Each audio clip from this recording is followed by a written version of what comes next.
আমার ভালোবাসা মানুষ যারা আছেন, যারা শুনতে চাচ্ছেন যে বিলাল ভাইয়ের বর্তমানে তাজা খবরটা কি, মানে পেজে যে আপডেটটা সেটা কি, এটা অনেকে আমাকে কমেন্টস করে জানতে চাচ্ছেন। আমিও বলতেছি অপেক্ষা করেন, খুব শীঘ্রই দিব।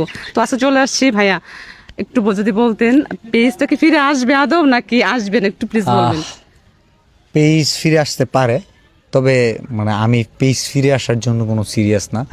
পেজ যদি ফিরে নাও আসে, মানে আমি যদি অনলাইনে নাও থাকি, আমার ভালোবাসার মানুষ, আমার ভক্তরা আমাকে আর কি থাকতে দিতেছে না, মানে এটাও একটা ভালোবাসা। আর আমি যদি অনলাইনে নাও থাকি, এরকম অনেক কন্টেন্ট ক্রিয়েটর আপকামিং আসবে, যাদের ফলোয়ার থাকবো মিলিয়ন মিলিয়ন, তাদের মধ্যে আমি বেঁচে থাকবো। মানে তাদের দেখলেও বুঝবেন যে থটস অফ বিলাল আছে এখনো, তো ওই অনুভূতির জায়গাটা থাকবে। আমি মনে করি আমি অনলাইনে না আসতে বলে সবচেয়ে ভালো হবে, কারণ অনলাইন না শুধু, প্রত্যেকটা ক্যারিয়ারের কিন্তু শেষ আছে।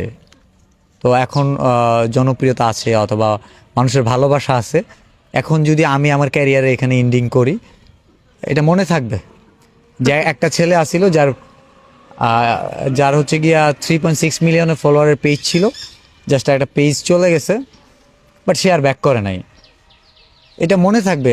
আর আমি তো আসলে মনেই থাকতে চাই, ভক্তদের কষ্ট দিতে চাই না, কারণ আমার ভক্তরা আমাকে যতদিন দেখতে চাইবে ততদিন দেখতেই পারবে।